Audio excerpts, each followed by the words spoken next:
The Amazon Forest, 2019. Flames engulfed large tracts of land, burning trees, scattering animals, and scorching soil. Growing up in Brazil, I remember looking at the television in horror as I witnessed my country's main forest burn.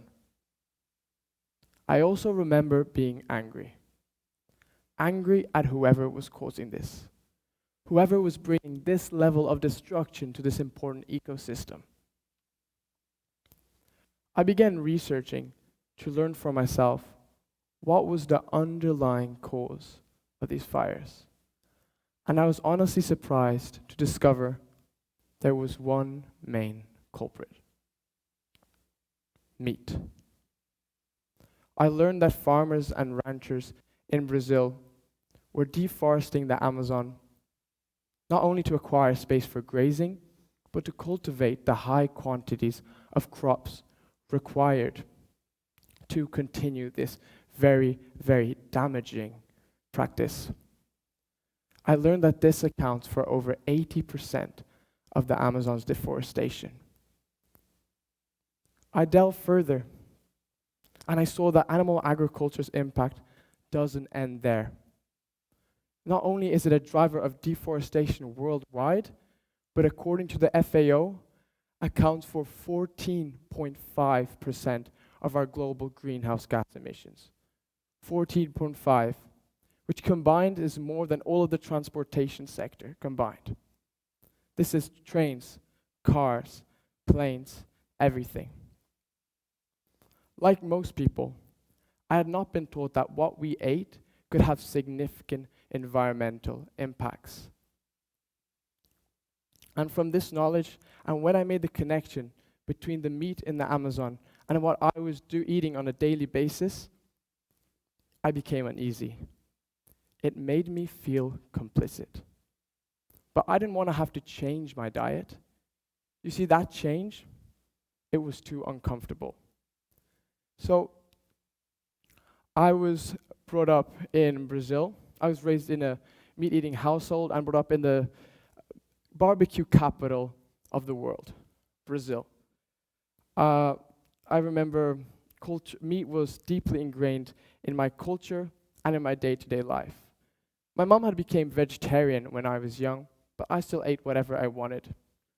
I remember I loved my grandmother's Sunday chicken roast and the moments at the dinner table. I loved the connection I would have with eating sausages with cousins.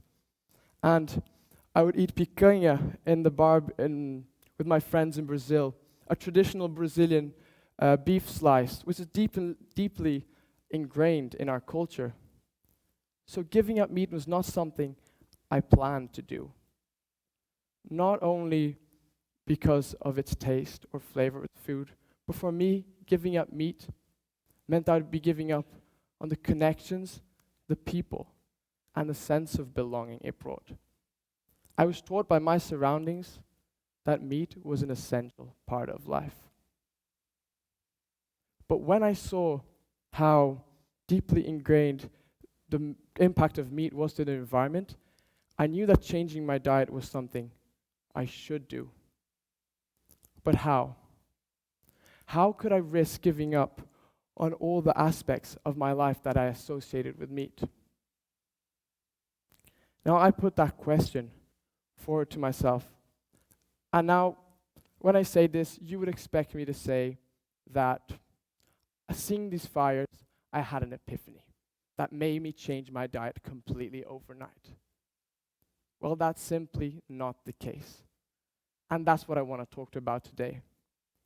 That to make a significant environmental contribution, you do not need to go through significant discomfort or radical change. Rather, you can minimize these challenges and change these narratives surrounding this dietary shift through a step-by-step approach. I learned the power of gradualism. I knew that for me, I couldn't go fully in. It was so deep in my life, meat, and I couldn't just simply cut it from my life. So I decided I needed to start somewhere. I started eating less meat at home. And then when that didn't seem too extreme, I started eating less meat with family or going out with friends. And by slowly reducing the amount of meat in my life, I had a key insight that by taking it step by step, the fears I had that I would lose so much from not having meat were simply not true. I had learned in this moment that our society taught us that if we have meat in our lives, it is something that is unquestionably important for our upbringing. Our society does not teach us how damaging meat is to the environment, but it does teach us that if we do not have meat in our lives, this will somehow be detrimental. And we really need to reshape how we see this issue, reshape these narratives that we hold. And it's very important this happens. Science tells us that if we continue consuming meat at the rate we do, crises and radical changes will be forced on us through climate change. And then we won't be talking about being uncomfortable bringing these gradual changes to our diet.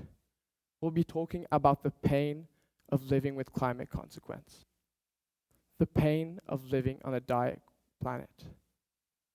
So the question we must ask ourselves is, do we embrace change gradually or have it forced on us through crisis?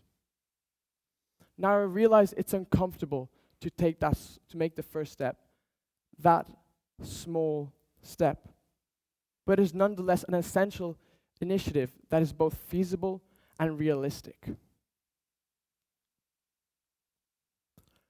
We cannot underestimate the power of our money, the power of where we put our dollar.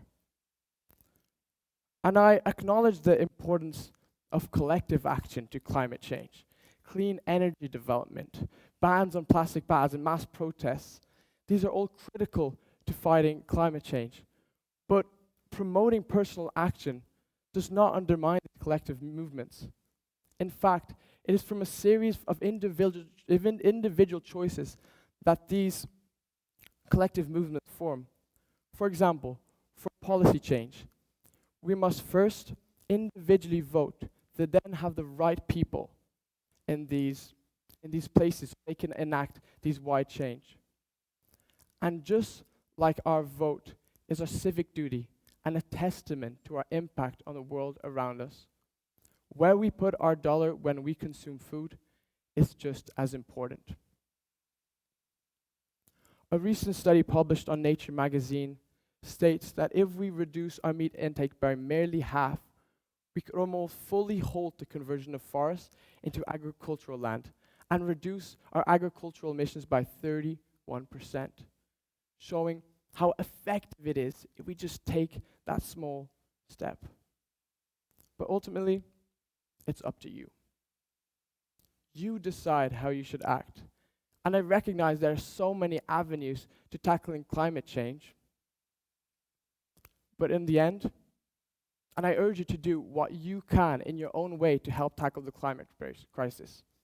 I just wanted to share my approach. An approach which not only is extremely effective at tackling the climate crisis, but is also feasible for all, especially when done gradually.